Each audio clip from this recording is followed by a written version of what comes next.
Yo, yo, yo, what's going on, everybody? Welcome in to another episode podcast to talk about our favorite team, the Arizona Cardinals. Huge shout out to the people that are currently in the chat. We got the adventure of Fluffy. We got Jude. We got JK Gamer, Juan, Sir Knight, Spider. Appreciate y'all for being here. Definitely do me a huge favor. Smack up the like button here on your way in. If this is your first time, subscribe over to the AZ Sports Fan here on YouTube. We are on the road to 17K. Cannot do it without you guys. We do got a special one for you guys today. I'm going to bring over a Arizona Cardinal insider, my guy, Donnie from Sports Illustrated. Let's go ahead and just jump right into it, ladies and gentlemen. Donnie, how you doing, man? How are things going? I'm good, man. I'm good. I won't lie to you, bro. That hype music in the beginning got me jumped. I needed that on this Monday morning, man. How are you? Appreciate it. Yeah, absolutely. I kind of like to mix it up here. I know last time I had that, you see how you can do under pressure. So yeah, I like to mix it up here and there. Obviously, a new year. I'm really, really excited for you. Obviously, jumping on up and foremost. I want to kind of get a little, taste of what it's like to be obviously in the Arizona Cardinals world, because you are in there. You're part of the insider crew. So I want to kind of just jump right into it, man. Before actually we do that, you over you're starting off here in Sports Illustrated as well. I want to give you some time to obviously let everybody know where they can find your work and what you do as well. Yeah, so I cover the Cardinals and the Phoenix Suns for the On SI Network, part of the Sports Illustrated group. You can follow me on Twitter at Donnie Druin, Druin, and then IE. I'm not one of those phonies that spells his name as Donnie with a Y. It's DONNIE. Love And then just follow the work at sli.com/NFL/Cardinals. And that's pretty much where I'm at every day of my life.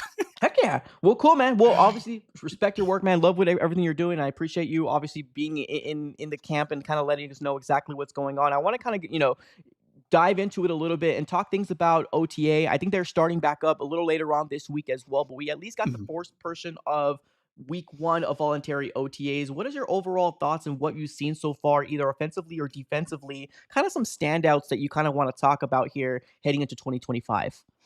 Yeah, they break the OTA sessions up into kind of little different like 3-day slots at a time. So they had the first one last week. Next one will be coming up tomorrow, Tuesday actually, and then they'll have mandatory mini camp a little bit later in June. So we've only gotten to see one practice so far, and our review's been kind of limited in terms of like what we're able to see, but. There's genuine excitement. This is my fourth year covering the Cardinals, and like I have not seen a team this I don't want to say excited, but confident Yeah. that they are confident after clinging on to that NFC West lead at the midpoint. After having been close to being in a postseason spot, they completely revamped their defense, and there's a genuine feeling that hey, we can make a playoff run, we can make a push for the division. 2025 is our year, and it's just listening to James Conner talk after practice. He was like, "We're not going to play this game forever. The time is now for us to go and do this." And I think that's the mentality from player number 1 all the way down to player number 99 in the building. And I think Jonathan Gannon, and I'm sure people are either tired of this but can't get enough of this, but Gannon has done an incredible job of, if nothing else, man, getting everybody to buy into the building. And it's so funny because when you hear a lot of coach speak, right, you hear a lot of, oh, like, I think this guy's going to do great, I think this guy looks great. With Gannon, you can tell it's sincere. You can tell he actually believes in his team, most notably quarterback Kyler Murray, who he was present at OTAs, not that anybody expected him not to be.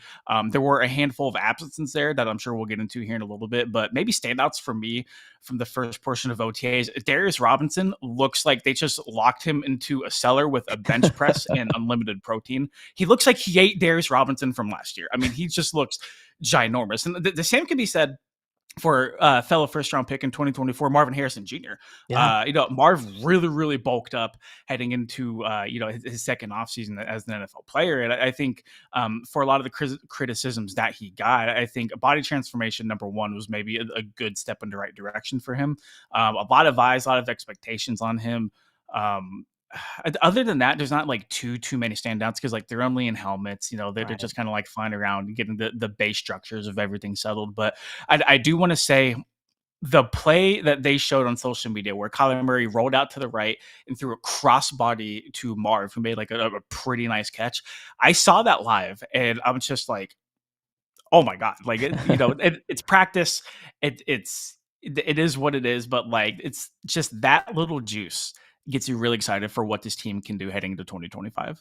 Well, I mean, of course, I mean, it's a big story, right? When it comes down to obviously the D-Rob situation, I think there's a lot of expectations, especially being a late first round pick for the Arizona Cardinals. But the whole Marvin Harrison Jr. thing, I mean, a lot of things that I've been hearing here, obviously amongst the fan bases, the contested catches. There's some people out there that are very disappointed with Marvin Harrison Jr. I mean, I was like, hey, let's rock and roll. This is awesome. We got a wide receiver number one. But I understood the criticism that came along with Marvin Harrison Jr. But like seeing what he did in the offseason, I mean, he put the work in, right? We're all talking about, oh, contested catches, all this, right? Be a little bit more physical at the line. He seemed to at least get that portion part of it. Now, obviously, if he's going to translate, we'll have to kind of wait and see, but it's really exciting. Like, that's the kind of stuff that gets me happy about this Arizona Cardinal team in 2025 because he knows the expectation. We also heard Jonathan Gannon come out and say that, he had like a list of things that he wanted to work on, and it seems like he's going to work and trying to get those things done. So I'm excited about Marvin Harrison Jr. in year two, man. I really am. Let's touch on real quick in terms of who was there and who wasn't there. Now, I did get a glimpse of a screenshot of what you posted here on May 28th of people that you did not see: Josh Sweat, Froholt, Delvin Tomlinson, Kelvin Beachum, Calais Campbell. Is there any other people besides those guys that were not involuntary OTAs? Not off the top of my head, and if they were, they weren't a prominent person. That's no shade to anybody on the Right. Cardinals roster, but it seems like we kind of got the big fish out of the way.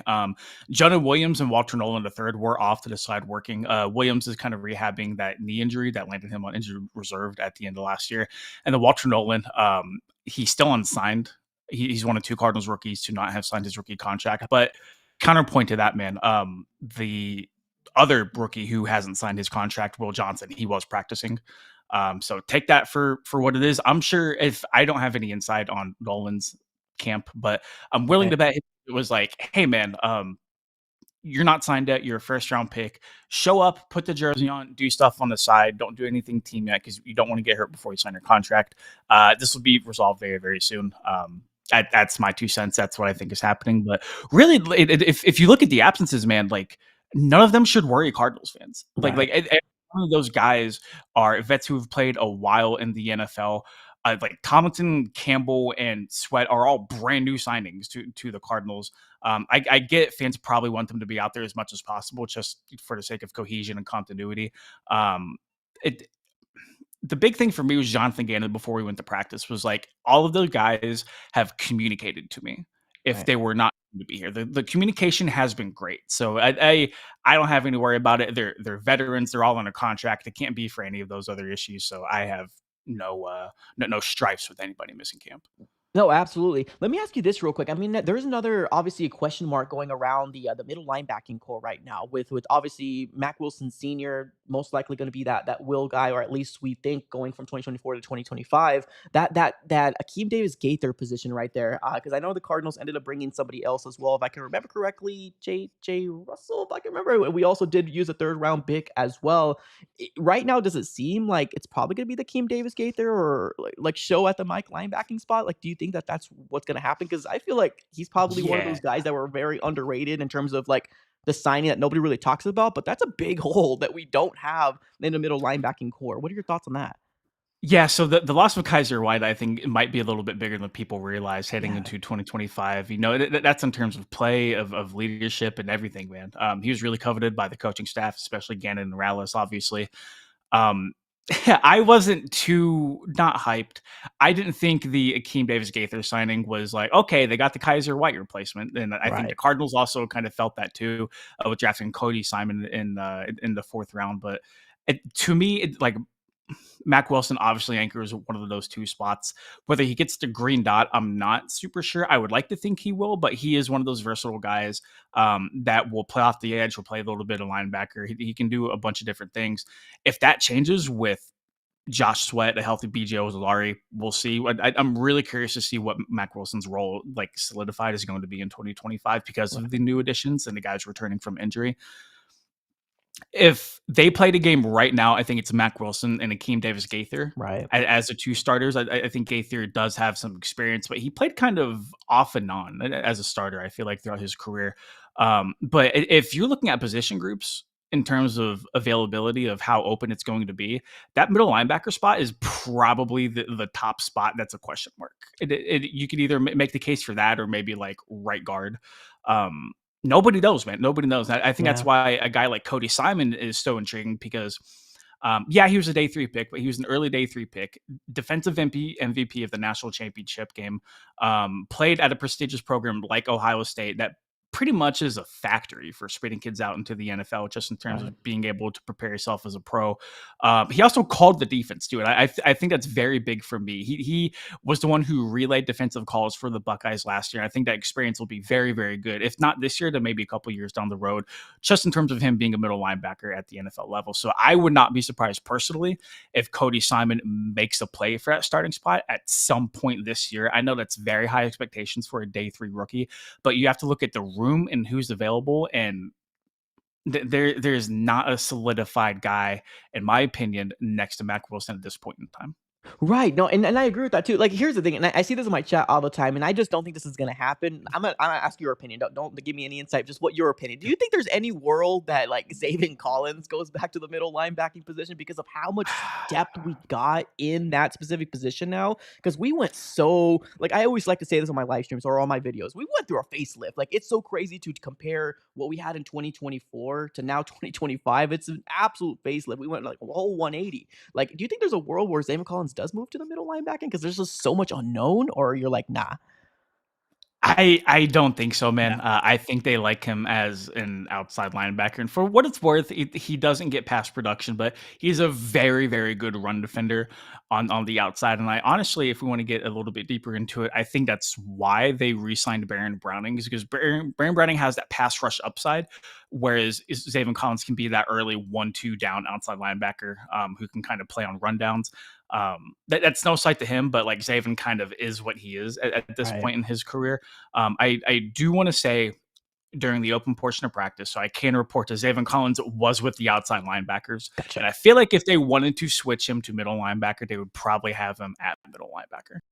Fair. Okay. Well, right guard, right? Let's move on over here to potential new starters, right? Because I mean, we do got some holes, right? We talked about Kazir White a little bit as well, and then Will Hernandez is also another name that I see in my chat a lot. Like, oh, why did the Cardinals go after Yep. Will Hernandez? And I don't know. I feel like those dreams have been kind of dead already. But like, do you see a world where Isaiah Adams, now going to his year two, former third round pick out of Illinois, could potentially take that role and be that right guard position? Now, still, like right now, I still have a little hesitancy, but obviously, it's kind of a Yeah. prove it league. Maybe get that opportunity. What do you say about the right guard position? Yeah, so I will say the Cardinals really like Isaiah Adams. They really liked him whenever they drafted him, and like he did kind of start sparingly throughout the course of the season after Will Hernandez did go down.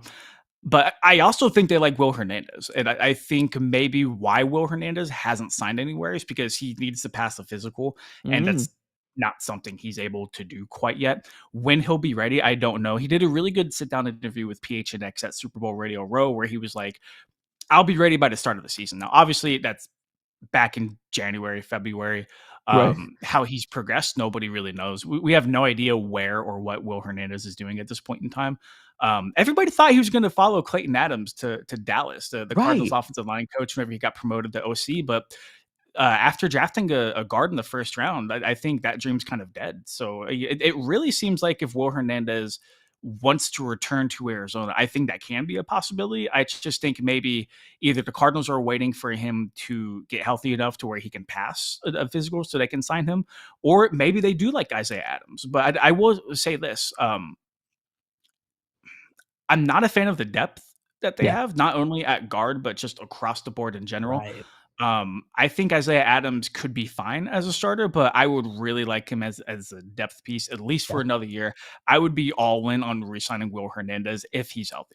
No, I know. I'm looking at the depth chart right now, and I mean, the only really kind of confidence that I have is the left tackle position with, or I mean, not even left tackle, if you could right tackle too, with Kelvin Beachum. He's really the only guy that I'm like, okay, that depth is cool with me. But like everybody else, unfortunately, like I had a lot of high praise about of Christian Jones when we ended up drafting him, but just we don't really know too much about him. And then we got a lot of guys that we kind of signed on 1 year deals. John Gaines, which I believe was a fourth round pick a few years back. We really haven't seen him, but he's got the versatility to play guard and center. But like short of Kelvin Beachum, like even the depth kind of freaks me out a little bit. Like I don't want us to go through another carousel that we ended up going through. So I'm very curious to figure out what the Cardinals are going to do. So I would love the Will Hernandez if he does come back, but that's a good call out about the health and not being able to pass the physical right now.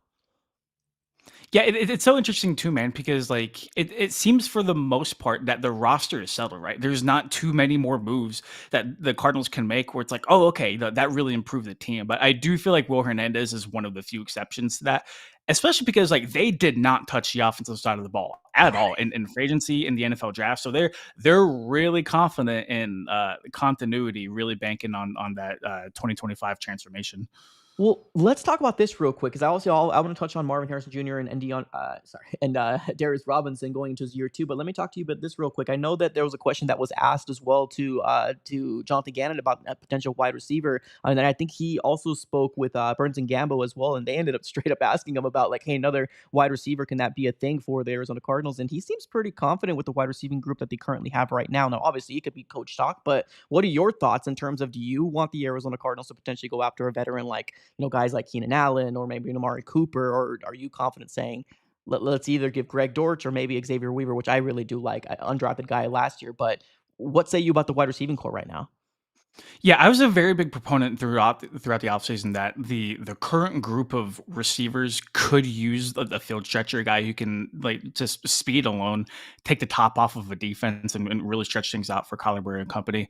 Right. Obviously, they didn't have any additions to the room, that they're very content in running it back. And like for what it's worth, man, like I do think Marvin Harrison Jr. is in store for a step up in year number two. I think Michael Wilson is very underrated in terms of being a wide receiver two across the NFL.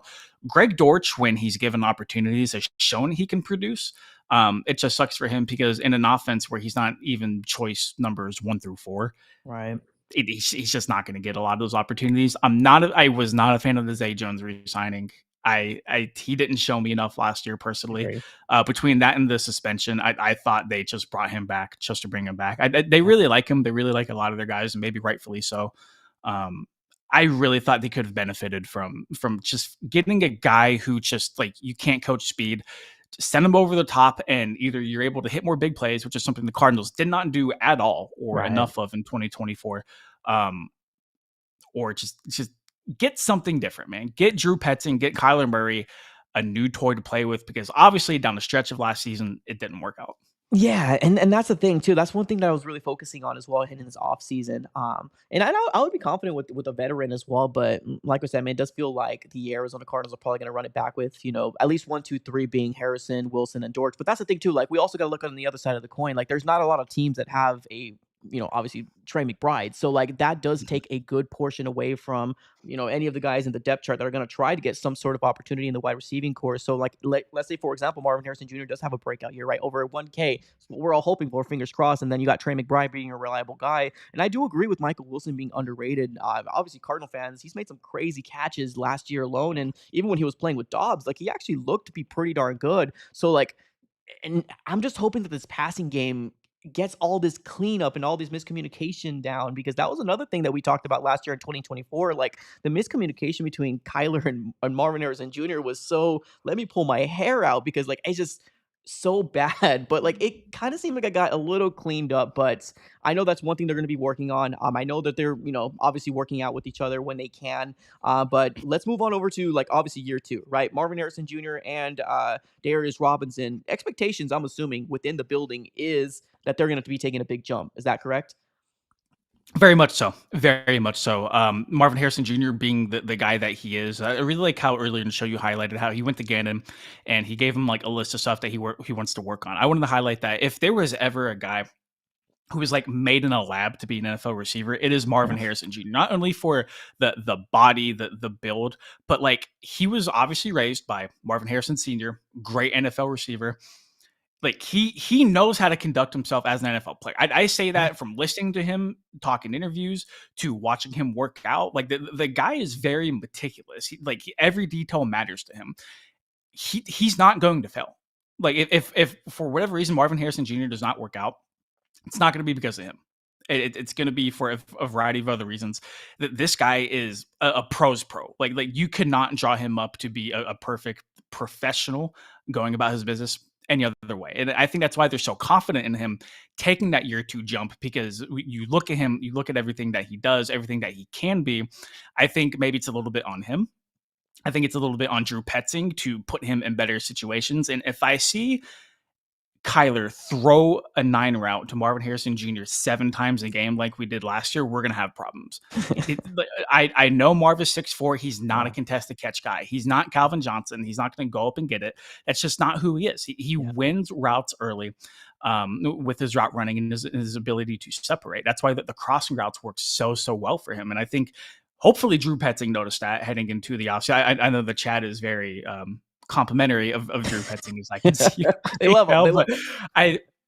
I think it's on him, and I think it's a little bit on Kyler too, man, because like you have to think like, and this is not towards Kyler, but like they had no time together last year. They Yeah. didn't play together in preseason. They threw Marv to the Wolves in Buffalo, and like to be fair, like not a lot of people remember this. The Bills double teamed Marvin Harrison Jr. His very first game on the road, he was being double teamed. Yeah. He had no idea what to do. That lack of continuity and cohesion that they didn't have in preseason, that they didn't have too much of in the offseason. Like, yeah, they're not going to be on the same page. Like, what Right. did we expect here? So I think that's why year 2, 2025, okay, you know what? You can slow down. You know what it's like to play an NFL season now. Go work on your craft.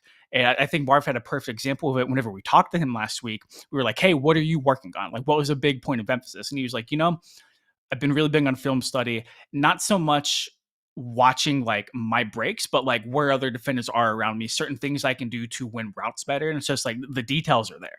Right. The details are there. That's so exciting. But flipping over to Darius Robinson, he didn't really have a rookie season. I think that's why, because if you remember training camp, he was blowing it up. Training Yeah. camp, I remember being 15 feet away from Darius Robinson, pushing Paris Johnson Jr. back like a shopping cart. And I'm like, he's strong. There's Jim strong, and then there's Farm Boy strong. And Darius Robinson is like a perfect mesh of both. And I'm like, this is going to be great. Like he's a powerful dude.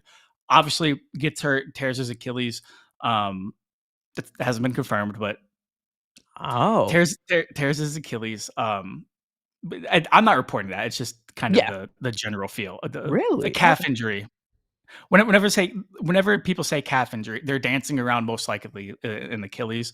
Then his mom unfortunately passed away, and it Yep. never really felt like he was able to get in a groove for his rookie season. He came back, he displayed some good things on tape, but obviously he was way behind the curve in terms of everybody else. I think this offseason was really big for him. Not a lot of wear and tear on him. He didn't hit that rookie wall everybody talks about. It's a crowded defensive line room, but they rotate their defensive line and their front seven a lot. He's going to get time to play. He's going to play a lot.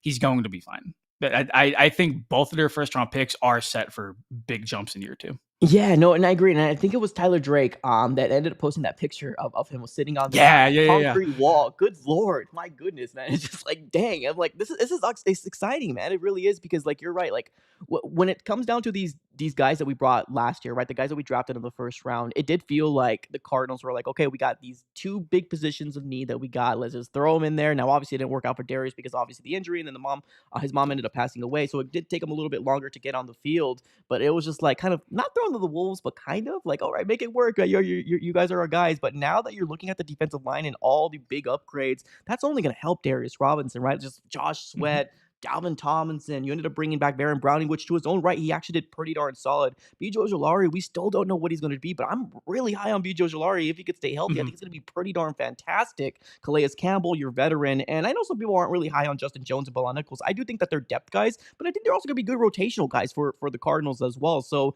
like, just the facelift and what we did for the defensive line only is going to help Darius Robinson just uptick. And then Dante Stills, I always forget to mention about Dante Stills, but this man's absolute. He was at one point leading the Arizona Cardinals. Underrated. Yeah, and sacks. Yeah. So like it's crazy. So I think we got a really good defensive line. I'm really excited to see what Darius Robinson's going to do in this year. I'm glad he put on a lot of weight. There was clarification, I believe. I believe it was Darren Urban, if I'm not mistaken. It was more like, was it the trimming of the body fat, but he still looks muscular? Is that what it was? Did you hear anything about that, or is it just like he's just bigger and that's in general? Or So he specifically to Darius, he said he added muscle, but neither okay, him or Marvin would clarify how much muscle they put on. fair, Jonathan Gannon was asked if it was exciting to see guys add muscle, and Gannon responded, not to a specific player, but he was like, "I'm excited for the guys who like shed body fat." yeah, And like what that means, who he's talking about, I have no clue. fair. But like whatever they're doing in the strength and conditioning program, it's working, obviously. Perfect. Appreciate you for clarifying that. No, absolutely. Cool. Well, I'm excited about year two. Let's move on to this last topic here because I think this is going to be a really good topic. And I'm glad you actually mentioned the fact that, like, the whole Marvin Harrison Jr. really truly wasn't his fault. Not, I felt the same way leaving 2024. It wasn't truly all his fault, right? In terms of why he didn't have a year like Malik Neighbors, why he didn't have a year like Brian Thomas Jr. But, like, I want to kind of get a feel of, like, what is it around the building? Like, is this going to be, I don't want to say playoffs or bust, but kind of like, is this a big year for Petzing? Is this a big year for Kyler Murray? Like, what's the overall feel in the building right now? Is it like, you got to make this work this year? Is that what's happening right now? Very much so. Very much so. I think Drew Petzing knows it's a big year. I think Kyler knows it's a very big year. And honestly, I think it's a big year for Jonathan Gannon too. That coveted third season being at the helm. It's typically looked at as like the make or break year for, coaches, GMs, whatever it might be. And I think it's such a big year because we saw this team almost make the playoffs last year, and then they only conceivably got better through the offseason. And I think, at least from the outside, you look at it and say, okay, you have all the ingredients, go whip something up, go cook. Like the excuses of like 2023 where like they completely gutted the roster. Right. And it's like, okay, let's just rebuild, let's do this thing the ugly, but the right way. Let's trim all of the fat off of this team and start from ground zero. 4-13, whatever, that massive year two leap with a healthy Kyler Murray. It's like, okay, like we know we can play ball. We know we can beat teams. We know we can win games. Let's take the next step. We narrowly missed the postseason. We had a division lead before we collapsed after the bye week. They improved their defense night and day different. Even with the loss of Sean Murphy Bunting, I think the Will Johnson pick will more than make up for that. They're really banking on their offense taking the next step with continuity. If that happens, I'm not too sure, but the overall vibe from media, coaches, players is we better be in the playoffs. We better be in the playoffs this year for sure. Good, man. It's taken so long, man. It's been such a long time that we had some sort of expectations. Like I said, the best way to describe it. And this is the time that obviously you love to watch football because when you're watching 2023 when they gutted it, when they ended up doing that, releasing D Hop, they traded away Isaiah Simmons. That there was a plan in place to bring specific type of people in this locker room that fits the mold of Monty, right? That fits the mold of Jonathan Gannon, right? And then year two goes in, and for the most part, if you're looking at the record, or I guess I have a little bit more, I guess I'm not gonna say standard, but like I have a little bit more higher expectations, especially when you start off at 6-4 and then collapse in the second half of the season. But like you doubled your win total. Okay, that's fine. But that is the next step, right? To make it to the playoff, get a playoff berth. And I'm still trying to see a playoff win for the current quarterback state right now because I know a lot of people look at me and they're like, "Oh, you don't like." It's not the fact that I don't like Kyler. I want Kyler Murray to succeed. I would rather him do very, very good and keep him as opposed to starting back over. I don't want to go back into the dumps. I really don't. I Yep. want Kyler Murray to succeed in this season. And sometimes people think I'm a little too harsh on him, but at the end of the day, I'm kind of glad that we're starting to now get to the point where, all right, expectations is here, or playoffs or bust. I love to see it, man. I really do. It's a good thing. It really, really is because it shows the progress that this organization has made since Jonathan Gannon and Monty Austin walked into the building. And, they're not going to come out and flat out say, hey, like, we're expecting to make the playoffs, like this is the playoff or bust year, because that doesn't do them any good. But True. the overall feeling, the overall sentiment, and even just listening to stuff like James Conner and Darius Robinson. Darius Robinson was asked if they talk about making the postseason and all, and he was like, yeah, like we've played against the postseason teams, and it's like we know we can hang with them. Like, why not us? Yeah. No, that's fair. That's absolutely fair. Let me ask you this real quick. The quarterback state right now: Kyler, Jacoby, Clayton Tune. Just a real quick. I want just your overall prediction. Do you think Clayton Tune's going to get the axe? Do you think it's going to be two quarterbacks like they did Um, last year? I think they're only going to carry two quarterbacks. And I think Yeah. Brissett is night and day ahead of Clayton Tune. And Oh like, yeah. that's not a shot at Tune. But Jacoby, if you're going to rank backup quarterbacks across the NFL, there's a reason Jacoby's at the top of the list. Like I feel very comfortable if Kyler needs to sit out a game for whatever reason, Brissett can go into that offense and Yeah. manage it to a win. I feel very confident with that. Man, so no more Tune push. I No, knew this no, was no more Tune spoon, brother. Yeah, man, that's one thing that I like. Here's the thing, like, and people always kind of get on me. They're like, "Oh, you hyped him up so much." I'm gonna hype up anybody that's a part of my team, right? And I knew 2023 was gonna be a disaster. And when you see him in Cleveland, and he got that historically bad game, it's They one of set those. they set him up for failure. If They if we're keeping it did. a buck here, my man, like they They threw him to did. the wolves, knowing Kyler was gonna come back the next week. They said, "Hey, Clayton, hey, you want to start in the NFL? Here you go, big dog. Have fun Yeah. running for Miles Garrett for 60 minutes." Yeah, and they absolutely did, and that's one thing that people don't but that's the thing, like, that's what people remember, unfortunately, so, like, it always does feel like it's probably gonna be what, maybe practice squad is what I'm assuming if that's gonna be something that happens, but I don't know. I'm I excited think so. about Jacoby Brissett, I really am.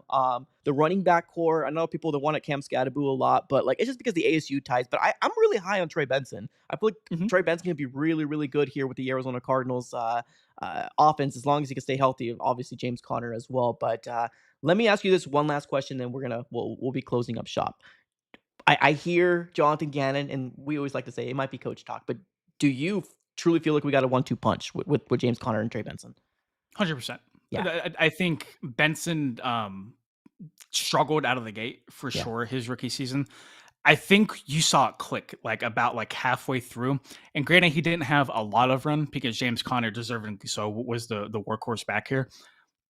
Benson put together some really nice runs. Like he was good in the spurts that he needed to be in, and I just think the game is going to slow down so much for him after having played that rookie season already. Man, I really really think that 2025 is going to be a year where he's able to focus on running the ball and look like right, that home run hitter he was at Florida State whenever the Cardinals snagged him. And like, what a better guy to learn from than James Conner, like ahead of you, right? And like Conner's like the prototypical example of what you want, not from like a player standpoint, but also like a leadership standpoint too.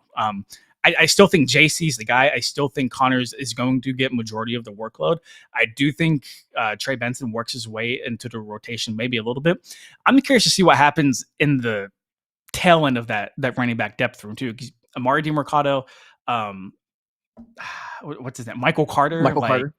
they like all of them. They Yeah. like all of those guys. Like who's going to get a lot of the playing time? Like how's that going to be sorted out? Like DJ Dallas, like like they really like him on special teams. It's so interesting to see what they're going to do with that room.